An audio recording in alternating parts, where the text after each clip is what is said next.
Okay, hello Sugar Buns. This will be season 34 end of season patch notes. We're gonna go through this right now in test server. This will be quite a long video since a lot of character has been adjusted. But first and foremost will be GK. GK is now a harasser. For GK currently, he can go into shovel mode, and as you can see on the bottom left, he can actually jump out immediately to push back the hunter. So let's just try this out on Anne first and foremost.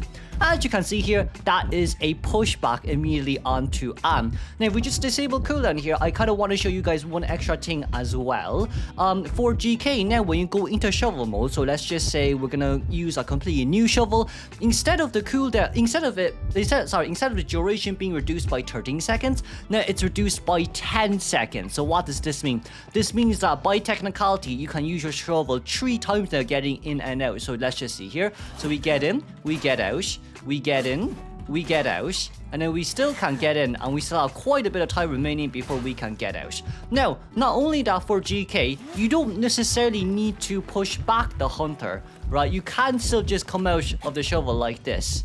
You can still just come out of the shovel like this, but I do think most of the time you're going to be doing the pushing the hunter back as much as you can. So there's that for GK, Lamal. The last buff for this guy would be, we adjusted the shovel cooldown duration to 13 seconds. So if I just disable the cooldown depletion here, and we go into shovel mode, and then if we come out, instead of being 20 seconds, it should be 13 seconds. So there, as you can see, it is now reduced to 13 seconds instead of 20 seconds. So there's that for GK. We will also test this when it comes to, you know, balloon rescuing as well. Okay, let's look at Professor right now. Professor got 2 buffs. We're gonna go through the easy to know buffs first. So the first buff is that his hardening skill has been reduced from 70 seconds to 65 seconds right after a successful block. So if we just get anti hit here and we successful block, see, as you can see here, the cooldown is now 65 seconds instead. Now, this will be the second Professor's buff. So the second Professor's buff will be the fact that when Anne walks into the survivor, confined will not work. So what this means is that the stun will actually not come true. So in our case scenario, let's just walk up to Anne while using skill hardened. As you can see, the stun gets completely nullified. Right? Now, not only that, the cooldown for this is 45 seconds after each successful attempt. So let's just try this one more time. We're gonna get Anne here to get the cat on towards us. And let's walk into Anne. There you go. There you go. There we have it. You basically are able to get rid of the stun if Anne actually jumps towards you. Now, not only that, it works on other hunters as well. Now then, let's test this on Wax Artist. So for Wax Artist, in a nutshell, we're going to get him to basically, you know, spot some wax on us. And right before we reach 100 wax, here, as you can see, it immediately gets refreshed, and that's a 45-second cooldown. We can keep trying this with disabled cooldown, right? And she can just keep spewing what at us. So right about we'll reach 100. That's 1. Okay, that wasn't nicely timed. That's 2. That's 3. Not nicely timed, but you get the gist. You get the gist. Now, not only Wax Artist, I'm quite sure GraveKeeper works the same way as well. Okay, let's see here. So for GraveKeeper, his confined ability is actually his trap. So let's just try here walking past the trap to see if we can actually block it. And there you go. That's basically a free. Okay, that's literally a free flywheel, I guess, for the survivors, if that's the case. Let's just place a lot of trap downs first as well, just to give you a really good showcase. But there's 4 traps. Let's walk through them. You can actually break 2 at once, so it's like flywheel as long as the effect maintains. But once the effect is over, you're caught in trap. So for Professor right now, the buffs are huge. Okay, for forward, he did receive a slight mini buff. His buff is basically the fact that his, you know, decoding debuff has been reduced from 30% to 25%. So TLDR, he decodes a tiny bit faster now. He kind of got the wilding treatment, I won't lie. So you would expect him to be able to harass a little bit more easier now compared to the usual. But as you can see here, the cipher machines are being decoded pretty fast compared to before. If you are a forward main, you can see quite a big difference. Okay, let's see here. Next will be Journalist. Journalist's first buff, in which I'm not really sure how it works, but TLD, or the illusion no longer collides with objects when they vanish. So I'm not really sure how that works. If we just put an illusion down here while we basically have auto cooldown refresh on all the time, I'm assuming that's just because of the fact that, you know, when you put illusion down, it could be possibly when you make it disappear, it keeps running before it actually fully disappears. So that's kind of my gist of it. I'm not quite sure how the Journalist mains, you know, what the issue was, but for the Journalist mains out there, please provide us the answer down below. Thank you very much. But right after that as well, if we just teleport straight towards the Hunter, now when you push an illusion near the palette, there will be no waiting time for the little Orphe or for the, you know, newspaper boy to actually have the need to stand in between. How do I say it? To like, you know, reposition himself correctly. So if you just put the illusion down here, it'll immediately palette stun. And that didn't palette stun, so I don't know why. We're gonna reset that palette there, and let's just check it out once again. I'm gonna put Soul Weaver here, and we're going to stand here. We're gonna do this. There you go. See, as you can see there, it's an immediate palette stun, right? We can try it one more time. So let's reset the palette once again. We get Soul Weaver to walking here with us. And we're gonna put ourselves at a really awkward spot like this to put down little Orphe. And as you can see there, it's an immediate palette stun. So that is more or less a bug fix for Journalists. You could consider it as a buff, but it's more or less a bug fix. And then not only for that, apparently now your newspaper boy, your little Lewis, can block projectiles. To be honest with you, I thought they always were able to. So from what I am assuming, if we just put this one down and Soul Weaver spits, never mind, it didn't hit me, oopsie daisies, I'm a little bit dumb. We're gonna try that once again. So we're gonna stand around near the window here, and we're gonna aim at Journey. I'm gonna put newspaper boy down, and then we spit. As you can see there, it blocks the projectile. I'm quite sure that's what it means. I hope that's what it means, but once again, you know, for the Journalist mains down there, please just provide us an answer. Thank you very much. Alrighty, for Seer, Seer basically got the barmaid adjustment. For now, whenever Seer uses his owl on him or on another survivor, he will gain a 5% decoding debuff. So if we just turn off the AI here and wait for our owls to actually come back, which actually might take quite a while, so let's just decode with the bots here as well. Fusion enabled, we have 5 owls on us right now. Let's give this to Seer. So we're gonna give this to the Seer. We're gonna leave.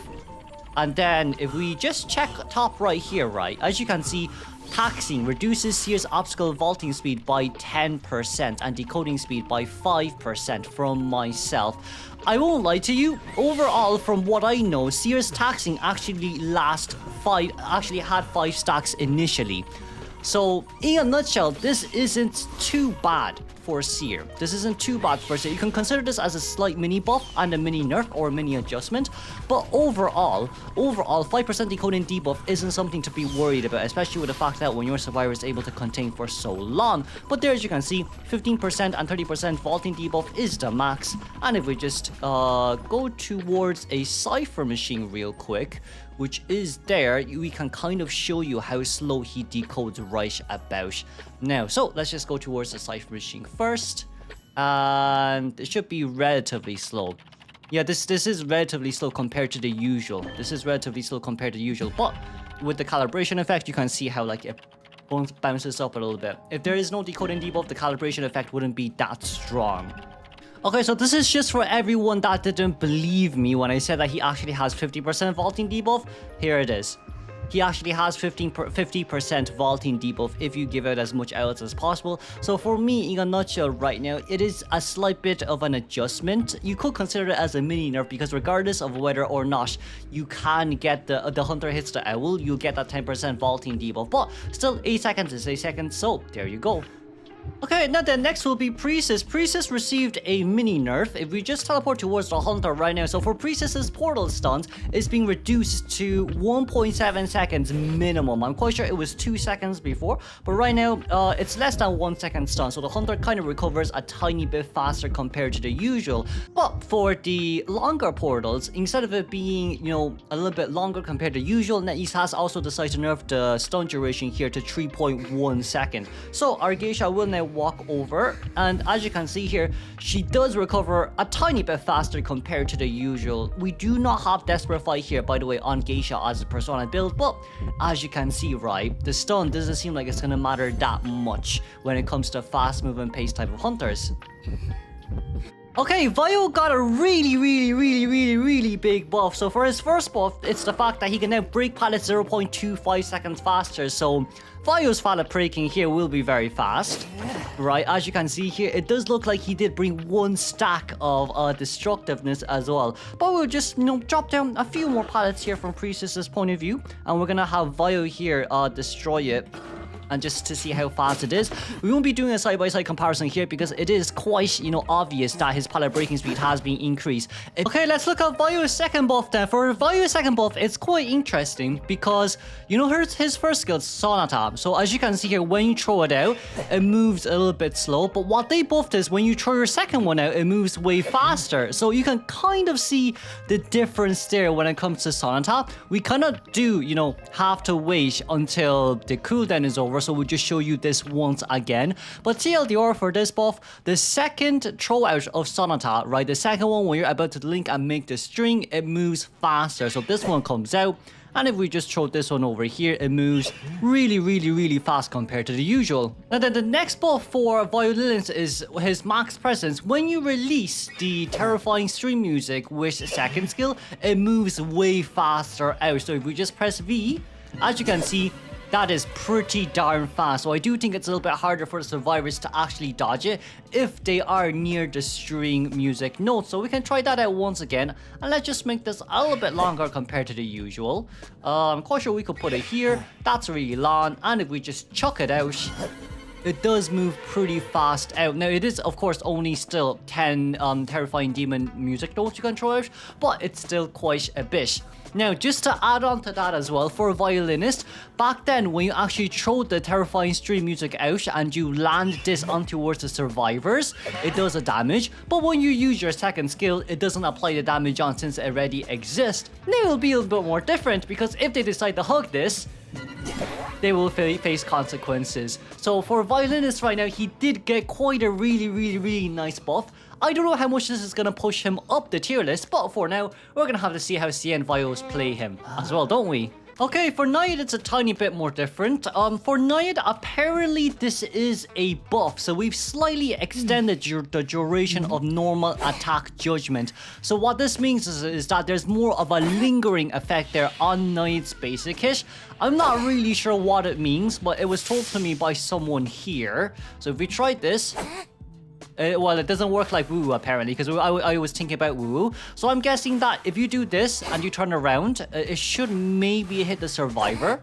But I'm not really too sure what the lingering effect here means, right? Or it could be just that I'm on bad pin. But I guess this is either a buff or a nerf, because like the attack animation has not been increased, neither has the attack recovery animation. So I guess in a sense you could potentially hit the chair if it lingers on for a little bit longer, but that's that for Naiad. Now then, for Opera Singer, she did receive quite a bit of a nerf. Her initial Shadow Leap has now been reduced by 12% when it comes to speed, which means that she actually dashes a bit slower now compared to the usual. I won't lie to you guys, you won't be able to see the difference here because I'm on red pin. So like even if I do side by side yellow pin versus red pin, it will look the same. Therefore, we will not do a side by side comparison here, as you know, 12% isn't something that can be seen with red and yellow pin. So like yeah, there's kind of our issue there when it comes to that as well. But the Shadow Leap has been, you know, reduced the speed by 12%. Now not only that, Shadow Dance's cooldown has been increased as well. So if we just teleport back, sorry, we'll try that once again with the wrong one, with the cooldown turned off. So for Shadow Dance, the cooldown has been increased from 20 seconds to 24 seconds. If we just teleport back here, Shadow Dance is now 24 seconds, which means if Opera Singer fails her dashes and teleports back, she does get punished a little bit more heavily compared to before. Now then, for Hermit, it's quite surprising that he actually got a nerf. Now, what is Hermit's nerf? So TLDR for Hermit is that when Survivor decodes the Cypher machine, instead of losing 50% decoding progress, instead of only decoding 50% decoding progress, they can now decode at a 53% rate. And not only that, the reduced transmissions has been reduced from 8% to 5%. So this kind of just means that Survivor overall got a 6% decoding buff against Hermit, which is pretty surprising. Now, of course, the Sugar Buns in our chat has said, like, rank kind of is an issue from time to time, in which, I don't disagree. But I also do think now, because of this, you won't be able to see Hermit as much as you thought you would be able to see him in tourneys anymore. And then let's look at Ivy. So for Ivy, she did receive quite a bit of a nerf as well. So for Ivy's first nerf, it will be her elevation. Her elevation cooldown has been increased from 16 seconds to 20 seconds. So we just use it here to show you guys. Pop. And that's a 20-second cooldown here for both Shadow and the Phantom's elevation. They are both synchronously 20-second cooldown right around now. Not only that, we have adjusted the speed at which corruption increases within 32 meters around a rocket chair to 0.5 the original time. This simply just means, right, if I maybe, let's say, get, so this is what we're gonna do. What we're gonna do is, we are going to get GraveKeeper on towards the chair. And here, as you can see, that is Seer's, that right now is Seer's normal, infecting rate going up. We're gonna get Seer to come over here. Right, and once Seer comes over here, we would be able to see how slow, let's say, how slow the infection rate actually comes up. So this will be quite interesting to see as well. So we're gonna get Seer over here near us, and now we're gonna go over to pick up GK and put him on the chair. So like for us right now, instead of it being growing at a 0.7 rate, it will grow at a 0.5% rate, which definitely makes it easier for survivors or for rescuers to come into rescue. So we're going to leech on towards Seer right now, and I'm just going to get out. As you can see, this is twice as slow compared to before with the rate coming back up. I do believe that for Ivy mains, you can see quite a bit of a difference here. It is pretty darn slow compared to the usual. And yeah, that's going to be Ivy's second nerf. Ivy's third nerf, well, Ivy's third nerf is, it's not a nerf, it's more of a buff, I feel, but I don't really know how it works. So basically what we're saying is that when we're controlling Yi-Tian, which is the Phantom, in an infected state, which means when the survivor has been leeched on, if you hold the revelation effect, it will end the infection state early and enter stealth. So I'm just assuming that there is no more animation anymore, or when you throw out the revelation from the Phantom, it'll immediately go into stealth instead of waiting for the animation to finish. So I would say that's more or less a tiny buff for, Ivy. Okay, so for Goatman also received a nerf. For Goatman, instead of having 2 energy recharge per second, it is now 1.8 seconds. And when you reach the max presence, instead of 2.5, it is now 2.3. Overall, I don't think this will affect Goatman too much, but a nerf is still a nerf. Okay, so for Goatman's next nerf, it's the fact that you can now break the cage faster when there is a survivor near the chair. So what we're gonna do first is we're gonna deploy a gate down, and we're gonna get Lucky Guy to break it to show you how fast you break it when there is no survivors on chair. And as you can see here, it is pretty gosh darn slow. So let's just try one more time.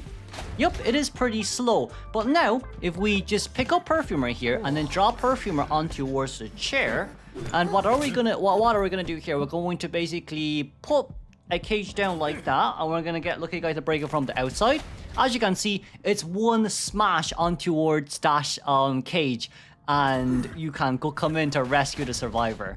So in a nutshell, it's the whole let me in meme once again. But right now, I guess this does help out the survivors quite a bit, especially with the fact that, like, if they want to come to rescue, but Goatman has so many energy stacks, at least now they're able to get in a little bit faster, and it won't be after half. Right, so that's about that for Goatman. We've also adjusted quick message cooldown to 5 seconds now. And for all of you who are wondering, hey Kuro, why did you do all the test cases in Darkwoods? It's because Darkwoods is now a part of rank. Let's give Naiad a random applause for whoever decided that this was gonna be a part of rank. I'm gonna love this mode so much. Yep, Darkwoods is now a part of rank, so for everyone right now, good luck, you know what? Good luck with the amount of 2 stories that are on this map. Because I don't even think warp can go up towards the 2 stories here. There's 1 2-story here. There's another 2-story over there. And I'm quite sure there should be another 2-story over there as well. And I'm quite sure if there is another 2-story right around the bonfire here too. Hold on a second. It's not really a 2-story, but it's somewhere where you can actually play around them. And I'm quite sure, right, there is another 2-story right back here, but this map is gonna be so OP for Toy Merchant. Ah, yes. This is our mini 2-story that's used for Toy Merchant. Ah, yes, of course. This is gonna be such a great map to play ranking, isn't it, guys? But that's gonna be it for our patch notes for the end of Season 34. Thank you everyone for watching. If you enjoyed this, why not leave a like? And if you're new around here, why not sub? We do this at the end of every season. I'm just a bit busy recently. But that's it for now. Thank you everyone for watching. Bye bye for now.